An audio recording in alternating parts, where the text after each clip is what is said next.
In a tragic incident, an Air India flight to London crashed shortly after takeoff near the Ahmedabad airport on Thursday afternoon. 241 लोग Ahmedabad airport के पास जिंदा जल गए। देश में aviation की ये सबसे बड़ी त्रासदी थी। इतनी बड़ी घटना के बाद मोदी सरकार ने क्या किया? प्रधानमंत्री मोदी का ट्वीट आया, heart breaking beyond words. Civil aviation मंत्री राम मोहन नायडू ने बयान दिया, हम स्थिति पर पूरी नजर रख रहे हैं, हाईएस्ट अलर्ट पर हैं, रेस्क्यू टीम्स भेजी गई हैं। बस इतना ही। इतने बड़े हादसे पर इतना मामूली जवाब। सच ये है कि ना किसी मंत्री ने जिम्मेदारी ली, ना किसी अधिकारी को सस्पेंड किया गया। सिविल एविएशन मिनिस्टर ने इस्तीफा नहीं दिया। डीजीसीए के किसी बड़े अफसरों पर कोई कार्रवाई नहीं हुई। सरकार ने क्या किया? सिर्फ एक जांच कमेटी बैठा दी जो कई सालों बाद अपनी रिपोर्ट देगी। तब तक शायद लोग यह हादसा भूल चुके होंगे। ये पहली बार नहीं हुआ है। मोदी सरकार का पिछले 11 सालों का इतिहास उठाकर देख लीजिए। हर बड़ी त्रासदी के बाद यही कहानी दोहराई गई है। याद कीजिए कुछ पुरानी घटनाएं। बालासोर ट्रेन क्रैश 2023, ओडिशा के बालासोर में ट्रेन हादसे में 296 लोग मारे गए थे। इतनी बड़ी घटना के बाद रेलवे मंत्री अश्विनी वैष्णव का इस्तीफा मांगने पर बीजेपी के प्रवक्ता ने कहा था, विपक्ष मौतों पर राजनीति ना करो। नतीजा क्या हुआ? कोई इस्तीफा नहीं हुआ। मोरबी ब्रिज कोलैप्स 2022, गुजरात के मोरबी में पुल टूटने से 135 लोग मारे गए थे। फिर भी गुजरात सरकार के किसी मंत्री या अफसर ने रेजिग्नेशन नहीं दिया। गिरफ्तारी हुई, लेकिन सिर्फ पुल बनाने वाली कंपनी के अधिकारियों की। सरकार सेफ रही। हाथरस स्टैम्पेड 2024, उत्तर प्रदेश के हाथरस में भीड़ ने भगदड़ मचा दी, जिसमें 121 लोग मारे गए। किसी बड़े अधिकारी या मंत्री की जिम्मेदारी नहीं दी गई। एफआईआर सिर्फ इवेंट ऑर्गेनाइजर्स पर हुई, मंत्री बच गए। महाकुंभ स्टैम्पेड 2025, महाकुंभ में 70 से ज्यादा लोग स्टैम्पेड में मारे गए। फिर वही कहानी, सिर्फ कॉन्डोलेंसेस और कॉम्पेंसेशन का अनाउंसमेंट। जिम्मेदारी किसने ली? कोई रिजिग्नेशन नहीं हुआ। साफ है, मोदी सरकार ने एक नई संस्कृति बनाई है, जीरो अकाउंटेबिलिटी, मैक्सिमम पीआर। जब भी कोई बड़ा हादसा होता है, सरकार कुछ फोटो अपॉर्चुनिटीज करती है, मुआवजे का ऐलान करती है, इंक्वायरी कमीशन बिठाती है, लेकिन किसी मंत्री की कुर्सी नहीं जाती। सरकार के लिए मौतें सिर्फ आंकड़ा बन जाती हैं। मगर 1.25 लाख लीटर ईंधन विमान के अंदर ही था और लगभग गर्मी, तापमान इतना ऊंचा हो गया कि किसी को बचाने की मौका ही नहीं मिला। अब मैं घटना स्थान पर भी जाकर आया हूं। सारे यात्रियों के मृतदेह को बाहर निकालने का काम लगभग समाप्त हो चुका है। जितने यात्रियों के परिजन यहां पहुंच चुके हैं, वो सबका डीएनए लेने की कार्यवाही भी 2-3 घंटों में समाप्त हो जाएगी। विदेश में जिनके परिजन हैं, उनको सूचना देने की कार्यवाही समाप्त हो चुकी है और जैसे ही पहुंचते हैं उनके भी डीएनए सैंपल लिए जाएंगे और मृतदेहों की पहचान के लिए जितने मृतदेह मिले हैं, इनके भी डीएनए सैंपल लेने की कार्यवाही समाप्त हो चुकी है। आज से 70 साल पहले 1956 में लाल बहादुर शास्त्री रेल मंत्री थे। तब तमिलनाडु में हुए रेल हादसे में 144 लोग मारे गए थे। शास्त्री जी ने तुरंत मोरल रिस्पॉन्सिबिलिटी लेते हुए इस्तीफा दिया था। नेहरू जी ने भी इस्तीफा लेने से इनकार कर दिया था। फिर भी शास्त्री जी नहीं माने। क्यों? क्योंकि उन्हें पता था कि नेता की जिम्मेदारी है जनता के प्रति जवाबदेही। 1999 गैसाल रेल हादसे में 285 मौतें हुई। रेल मंत्री थे नीतीश कुमार। उन्होंने एक पल भी नहीं लगाया और तुरंत इस्तीफा दे दिया। तब भी सरकार एनडीए की थी, वाजपेयी जी प्रधानमंत्री थे। नीतीश कुमार ने कहा, मैं रेल मंत्री था तो दुर्घटना की जिम्मेदारी मेरी है। 2013 इलाहाबाद के महाकुंभ में भगदड़ हुई, 36 लोग मारे गए। तब उत्तर प्रदेश सरकार के मंत्री आजम खान ने तुरंत मोरल रिस्पॉन्सिबिलिटी लेते हुए इस्तीफा दे दिया था। वो टेक्निकली जिम्मेदार नहीं थे, फिर भी इस्तीफा देकर कहा, मेरे रहते ये हादसा हुआ, मैं जिम्मेदारी लेता हूं। यो तो यह हादसा रेलवे स्टेशन का है और मेरे इंतज़ाम की परिधि से बाहर का है। मेरे ज़िम्मे जो जिम्मेदारी थी अध्यक्ष की हैसियत में, वो कुंभ मेले की थी। रेलवे स्टेशन की जिम्मेदारी तकनीकी तौर पर मेरी नहीं थी, लेकिन इसके बावजूद भी मैं समझता हूँ कि कहीं भी अगर इंसानी नुकसान होता है और वो धर्म से जुड़ा हो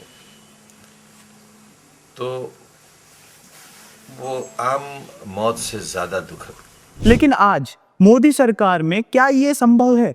क्या 241 मौतों के बाद भी एविएशन मिनिस्टर सुरक्षित रहेंगे? आखिर पहले के सरकारों में इस्तीफे क्यों होते थे? क्योंकि पहले जनता का दबाव था, मीडिया सवाल पूछती थी। लेकिन आज सत्ता इतनी मजबूत है कि जनता का गुस्सा और मीडिया के सवाल दोनों बेमतलब हो गए हैं। मोदी सरकार में रेजिग्नेशंस होते नहीं, ब्लेम लिए नहीं जाते और अकाउंटेबिलिटी सिर्फ नाम के लिए इंक्वायरी कमीशंस बना दी जाती हैं। दूसरे देशों में जब एविएशन या ट्रांसपोर्ट के हादसे होते हैं तो सरकार के मंत्रियों को जिम्मेदारी लेनी पड़ती है, इस्तीफे भी होते हैं, जवाबदेही भी तय होती है। ताइवान 2021 ट्रेन हादसे में 49 लोग मारे गए थे। ट्रांसपोर्ट मिनिस्टर ने तुरंत रेजिग्नेशन दिया, उनके प्रधानमंत्री ने उन्हें रोका, लेकिन मंत्री ने कहा मैं पूरी तरह से जिम्मेदारी लेता हूं। साउथ कोरिया में भी 2014 में सियोल फेरी हादसे में 304 मौतें हुई।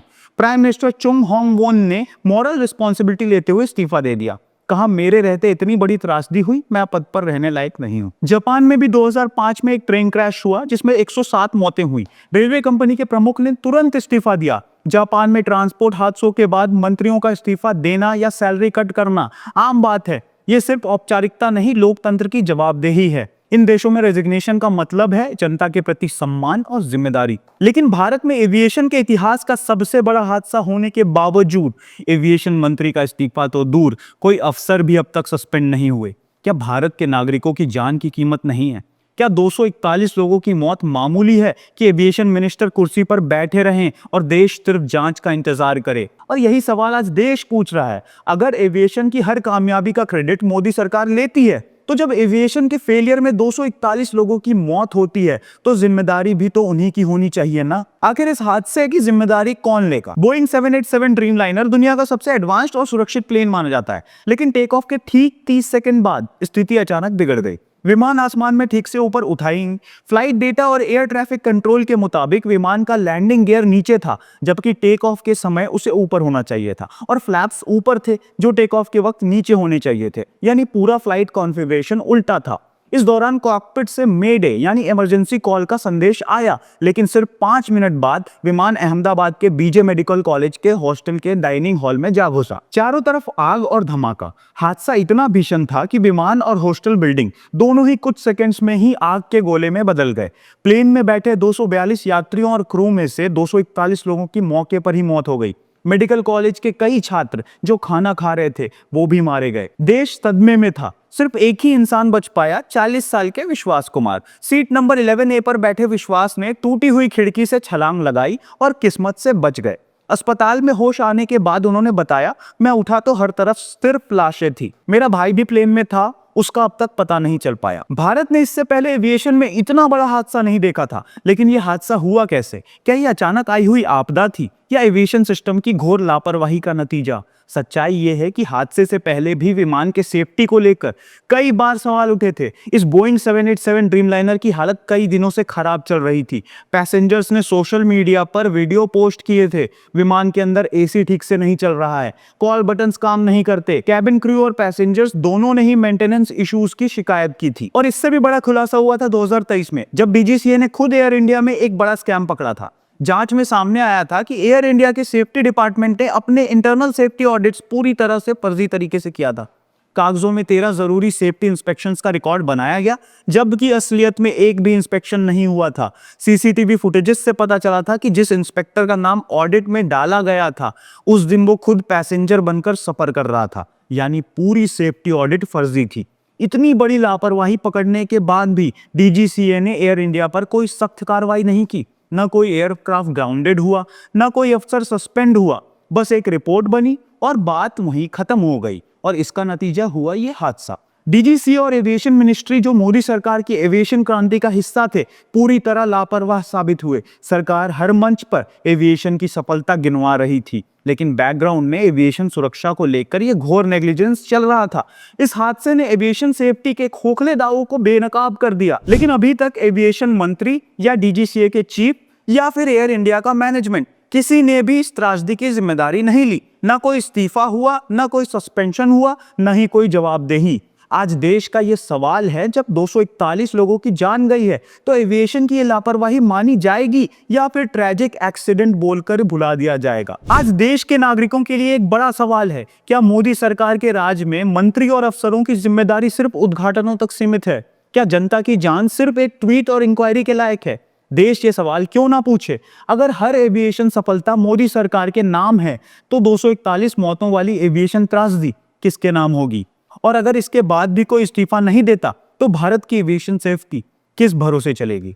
सोचिए और सवाल पूछिए, क्यों नहीं आज कोई लाल बहादुर शास्त्री जैसा नेता है जो इस्तीफा देकर नैतिकता दिखाए?